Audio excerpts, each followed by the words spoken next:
What's going on, everyone? Welcome to the Cleveland Pulse YouTube channel. I am your host, Justin Harold, and with me, as always, my co-host, Jeff Santa. Today, we are bringing you the Deshaun Watson debut for the Cleveland Browns in a win against the Houston Texans, 27-14. The Browns move to 5-7 and keep their season alive.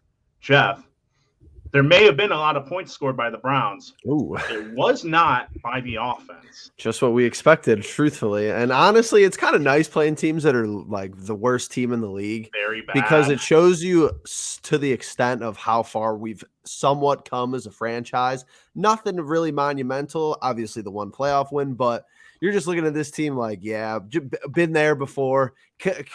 All you got to laugh or you'll cry because, Lovie Smith's just not it. Not sure what they were doing with that idea. Kyle Allen's your starter, like Christ. He doesn't have a lot to work with, to be fair, but it's like we've been in this spot before. Like, sure, Dameon Pierce, young rookie running back. Their defense has, nobody. Couple of Browns players from the past. Couple decent guys, nobody great. And then, you have maybe one wide receiver who doesn't play this week, Cooks, and, Derek Stingley's the guy they drafted in the first round this last year. So been there before. Have to feel for that Texans franchise. Horrible. And that just works, but if people think they're getting off the hook, Joe Woods and Prefer for a couple of good weeks, I don't know. We still got a lot of season to play. And, every game's kind of a playoff game if you're looking at it that way. Absolutely. With the 27-14 win, the Browns had a pretty stellar day on defense. One player in particular, Tony Fields, the second-year linebacker, finally really seen some playing time with Sione Tahitahi going out with an injury and out for the year now. So he will more than likely see the field. Fields will see the field. I messed that up. I couldn't believe I missed that chance and had to go back and rerun it. But hopefully you'll see the field a little bit more. I wouldn't get all up in arms about his performance, though. Again, 1-10-1 team, quarterback's bad, running backs, a rookie, and the entire team is kind of a mess right now. But he does have an interception. I believe he had a forced fumble on the Denzel Ward fumble recovery. And did he have his own fumble recovery? No. I don't think so. But I think he was credited with someone else's, wasn't he?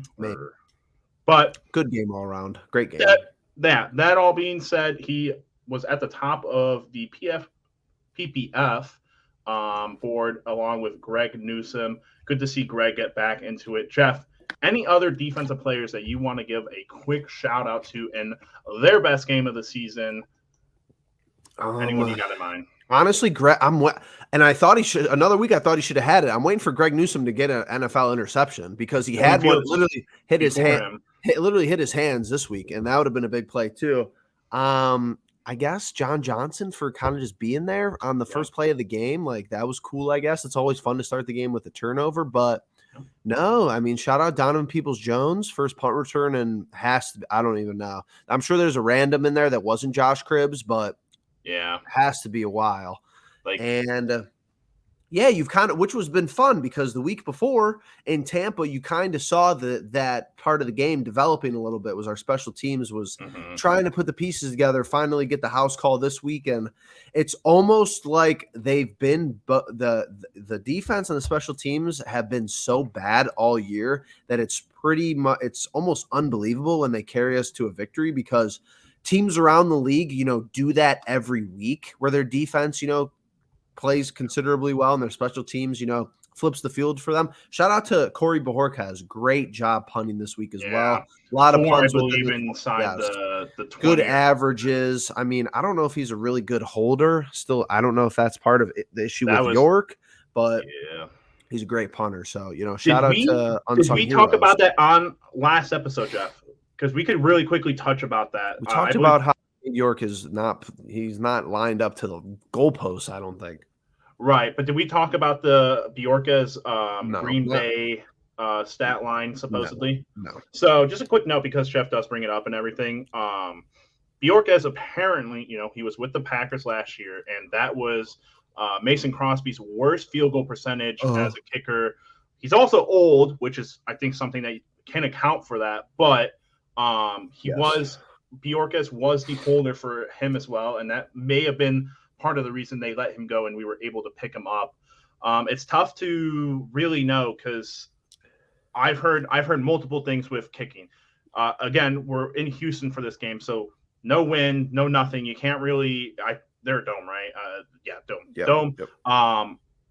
For some reason, I thought I was like for a second thinking of the Tennessee Titans, but they're getting a new facility and everything. And for some reason, I was thinking they didn't have one, but the Texans. But that being said, Cade York did go 2 for 2, 1 from 43, had 9 points. Good showing. And like Jeff said, the special teams is starting to pick it back up. Jerome Ford bringing some life to the kick return game, while Donovan Peoples-Jones brings some life to the punt return game. And hopefully Cade York can string some success going back home after the Bengals game, or at least playing in Ohio against the Bengals next week and at home where he has struggled. So, Jeff, let's move on to the offense. Now, very interesting game because we saw a lot here. Did we see a lot of Deshaun Watson, greatness? No. We all knew this was going to happen. We're not even going to stick on this topic for very long because it's BS if you're like, oh, he was awful. We never paid him. He was awful, but it's not. That's not really the point. Yeah, the man hasn't played a NFL football game, regular season football game, in 2 years, and he still had to play. There were still bright spots where he had the big play to DPJ. I thought that the one drive that ended in the interception. I thought that was a good enough drive to be like, okay, if we would have gotten the end zone there, it would have been a whole different story. Yep. He just, misreads the ball or misreads the coverage there, throws a bad ball. That's, like we said, to be expected. I also think either DPJ ran the wrong route or God, no, I'm not. No. We've already been down this wrong routes with the receivers before. I'm being honest. Maybe. I think either. I think the safety misplayed it, and he just ended up in the right spot. Or he was reading his eyes. But because that ball went right to him, I think that Peoples-Jones, either he thought Peoples-Jones was supposed to cut back, or Peoples-Jones did the right thing. And yes, the ball was to Amari, but when they showed the back end replay of it, it just seemed like if Watson would have looked off Amari, Peoples-Jones had been wide open in the corner of the end zone, and the safety just stopped there. I'm thinking he read his eyes and saw that his eyes were just locked in the middle, and he made a good play. That was a rookie safety, believe it or not, which was a good play by him. Yeah, sorry about me mixing up DPJ and Amari. Oh, okay. But DPJ was on the other end of that route. The safety was on DPJ and just stopped. It was a very bizarre play, but good read by safety. But again, I'm taking zero stock into how Deshaun Watson played, and I'm taking more stock into the play calling and what we saw yesterday, because we saw our first action of RPO. Yes.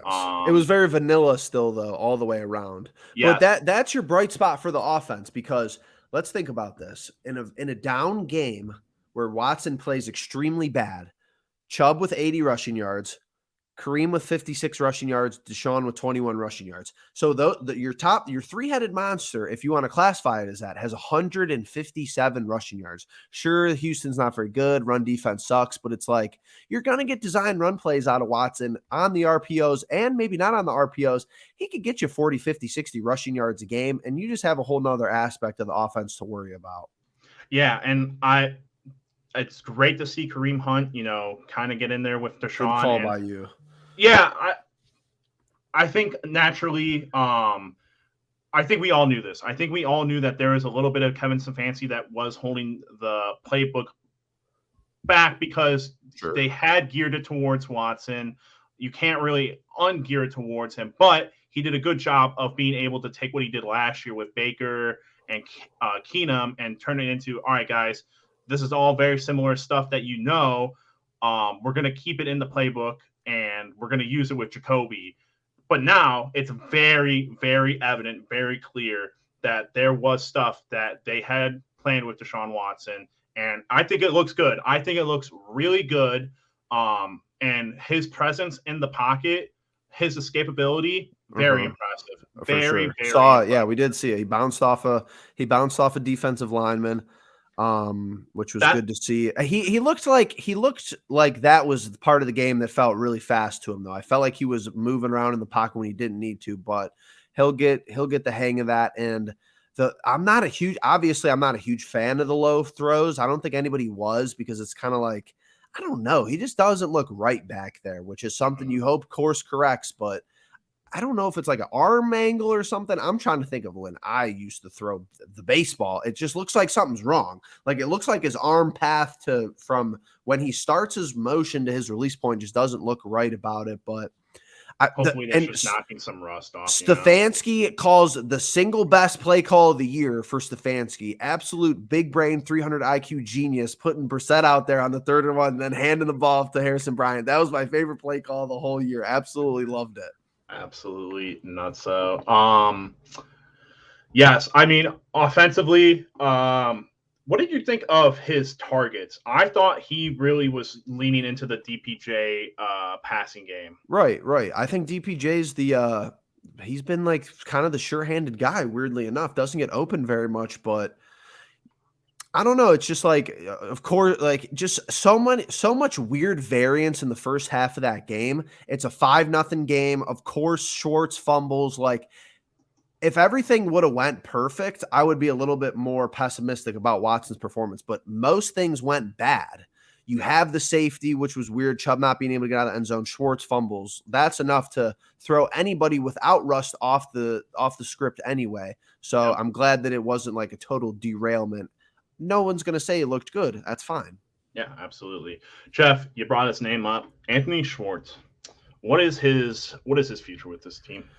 I mean, 3rd round pick. Nothing. 2 years ago. Future's nothing. Future's probably a cut casually. I mean, unless literally he has some astronomical leap the next 5 games, and next year he's like the burner Brandon Cooks light for Deshaun Watson. He's a goner. I mean, I really want to like the guy. I really think he has potential, but he just hasn't been able to put it all together. Like, I think he could get open, and I think that's as good as he needs to be is open. I just don't think he can catch the ball, and I don't think he's particularly special after he catches the ball. So it's a weird situation for him. I think they took a flyer on him. I think they took a chance in a guy that, realistically, when I thought they drafted him, I was surefire that he was going to be punt returner, kick returner guy. Right. The occasional, obviously, jet sweep guy for all the good that it does you, 1 touchdown and, everything else that's happened with it. But it was interesting because obviously you have Deshaun Watson.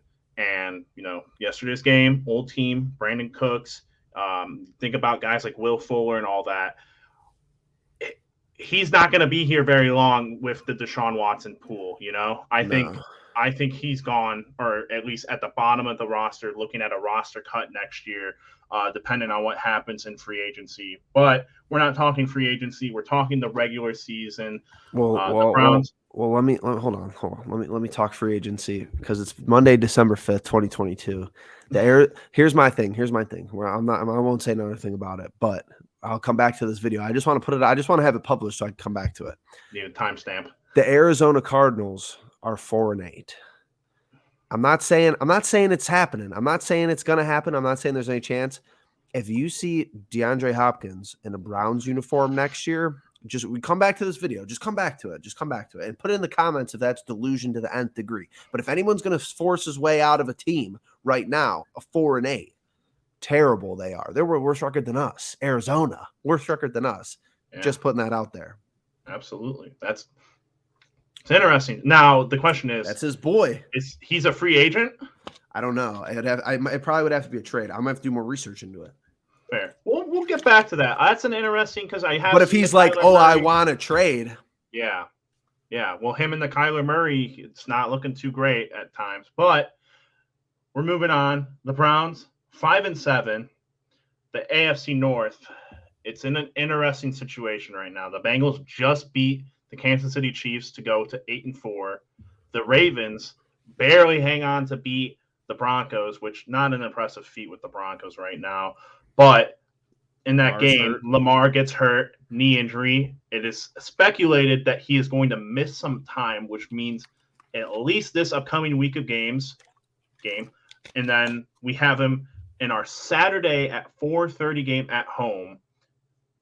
We don't know if we'll get Tyler Huntley or Lamar Jackson, but they're at 8-4. The Bengals, the Ravens at the top of the AFC North. The Browns back 3 games. The rest of the AFC is starting to kind of, fall apart around the wild card seats. So, Jeff, I saw early this morning someone tweet that the Browns' chances of making it to the playoffs are like 5%. 5%. I think it was like 4.7. And we blow easy games. Like, you should have won the Jets game. You should have won the Falcons game. I'll say that every freaking stupid week. And you don't get any help. Every AFC North team won this week. Cool. Always with us. Right. Jeff, we're, as Browns fans, not huge fans of not statistics, but probability of things, like the probability of winning, let's say, a week 2 game at home against a Joe Flacco New York Jets team. Like a 99% chance of winning that game. 4%, 4.7, I believe, was the total. We'll say 5 for right now. It was 4.7. Jeff, the Cleveland Browns, week 13. This is after a win. First game we've seen Deshaun Watson. Let's put it on right now. Okay.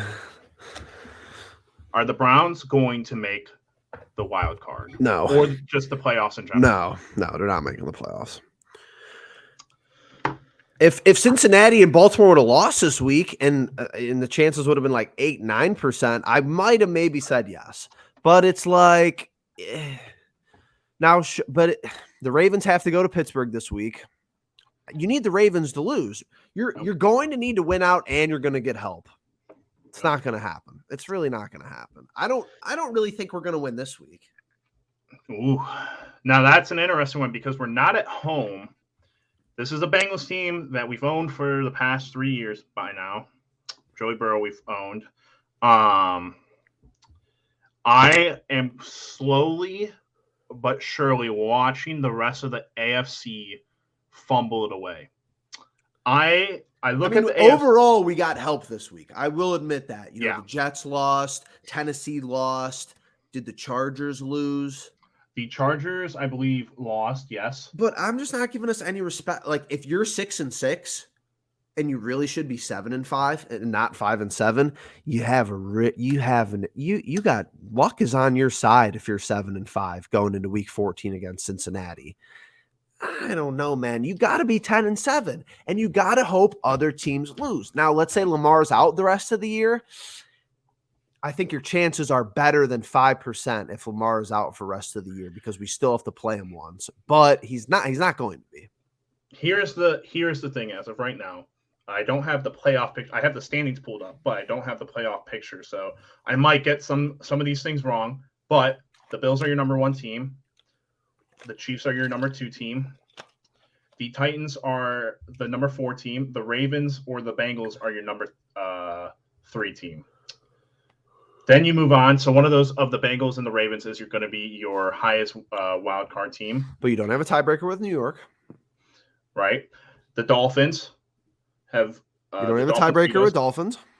And the Jets are in front of you. The Jets are, I think, on the outs. Is my idea. I think what Robert Saleh did was the right move, but I don't think Mike White can do much better than Zach Wilson. They don't have a quarterback, but that's what I was telling you the first 2 weeks. If you're 1-1 after the first 2 weeks, I would have rather beat the Jets. Yes. You probably have a 6-7% chance if you had a tiebreaker over one of these stupid AFC teams. We have too many AFC losses.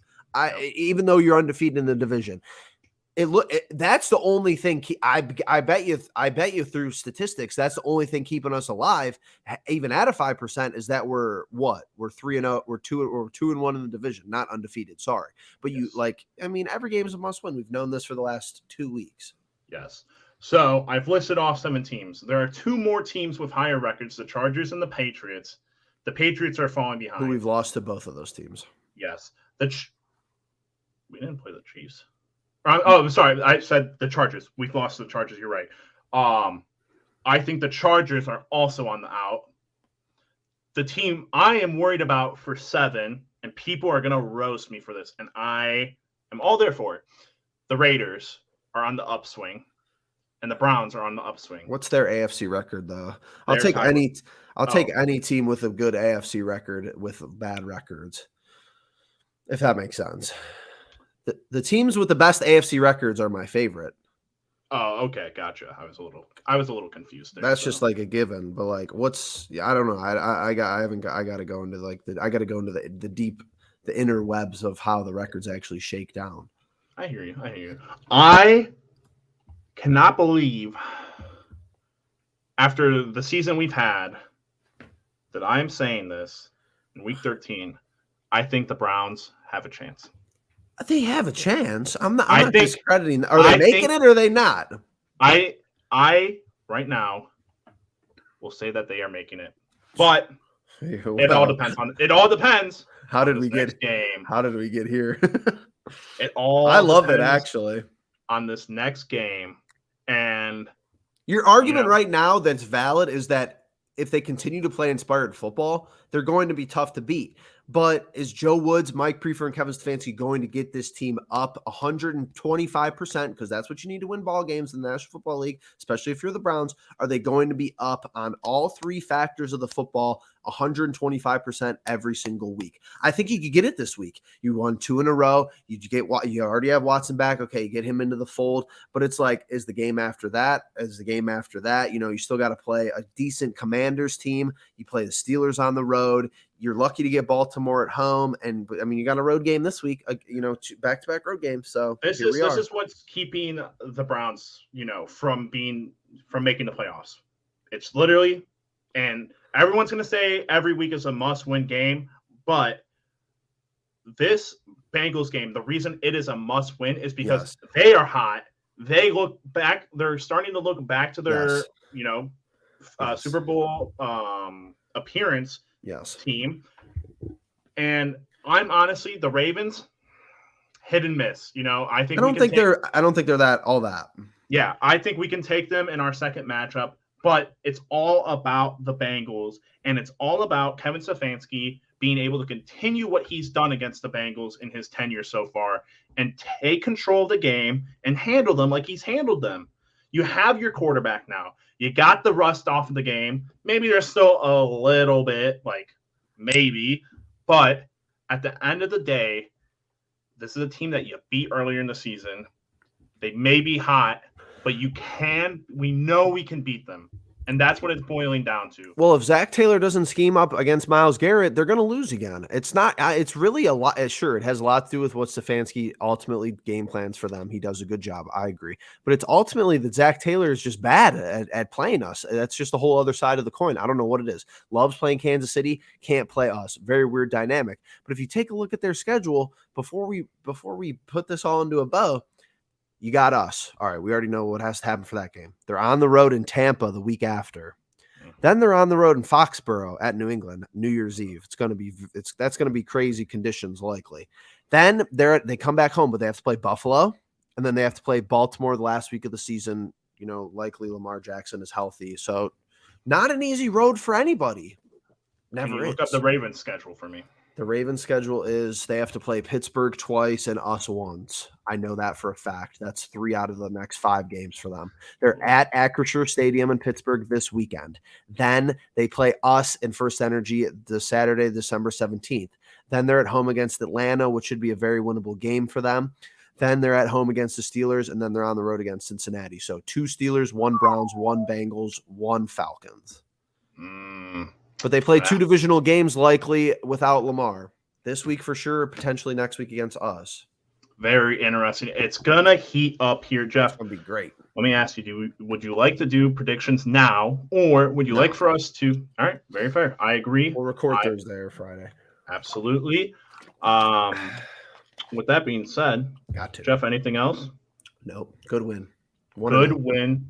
Pretty funny win, honestly. Like Jeff and I were talking about earlier before we started. It was just kind of like the safeties, the interceptions, the fumbles. Wins like that, you need wins like that. Yeah, it was a fun game. I think overall, fun game, and I think the players were inspired. But that all being said, thank you all very much for staying with us, and hey, let us know down in the comments what were your thoughts. Deshaun Watson's first game back. Let's not focus too much on the bad stuff with that, but let's hear what you guys have to say about it. If you haven't already, make sure that you're hitting the like button, hitting the subscribe button, and if you're already subscribed, make sure that you do have the bell notification turned on for when we have uploads. We got shorts for the Cavs, we got videos for the Cavs, we got videos for the Browns, lots of stuff going on, and it's a good time to be a Cleveland sports fan. And that all being said, we'll catch you in the next one. Peace.